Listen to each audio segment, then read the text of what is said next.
आंतरराष्ट्रीय परिस्थितीमुळे डिझेलचे दर वाढले तर दुसरीकडे प्रदूषण आणि हवामान बदलामुळे माशांचं स्थलांतर वाढलेलं आहे। मासेमारीसाठी लागणाऱ्या जाळ्या, बोटींचं साहित्य, इतर उपकरणांचा पुरवठा सुद्धा विस्कळीत झालाय। ससून डॉक मार्केट ठप्प होण्याची शक्यता निर्माण झाली आहे।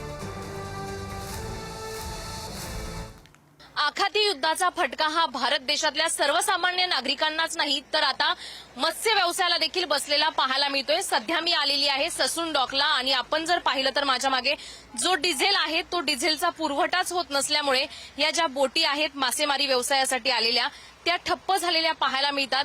त्यामुळे आता येणाऱ्या काळामध्ये खवयांच्या ताटातून थेट मासे गायब होणार का असा प्रश्न आता खवयांना पडलेला आहे आणि मासेमारीचा जो व्यवसाय आहे तो आता ठप्प होणार असल्याची चिंता आता मासे विक्रेत्यांना, मच्छीमार संघटनांना देखील पडते। आपल्यासोबत मच्छीमार संघटनेचे जयेश देखील आहेत। जयेशजी, नेमकं काय प्रकरण आहे, काय झालंय, या बोटी का इथे थांबलेल्या आहेत?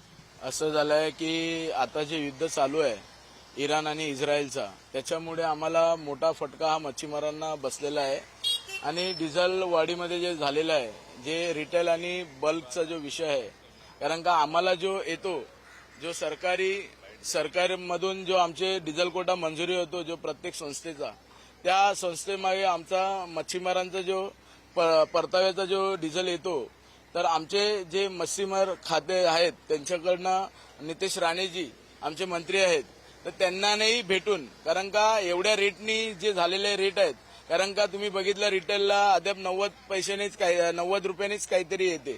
तर आम्हाला 115 मिळेल। आजच मी सेल्स ऑफिसरची वार्ता केली आणि आज 17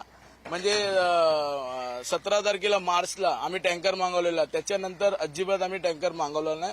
तर असे एवढे पैसे वाढताना जर बोट मालकांना जर परवडत नसेल तर कोणी डिझेल घेणार नाही आणि सगळे संस्था असे ठप्प होतील। देवेंद्रजी यांना आमचं मच्छीमारांची विनंती आहे की लवकरात लवकर मच्छीमारांना कुठेतरी, महाराष्ट्राच्या मच्छीमारांना दिलासा भेटला पाहिजे। कारण का जर हे युद्ध असं चालूच राहिलं आणि असं जर राहिलं तर परत सगळे मच्छीमार असेच बंद राहून सगळ्यांचे बोटे बंद राहतील आणि उद्ध्वस्त होतील। कॅमेरामॅन रोहनसह शिल्पा नरवडे, पुढारी न्यूज, मुंबई।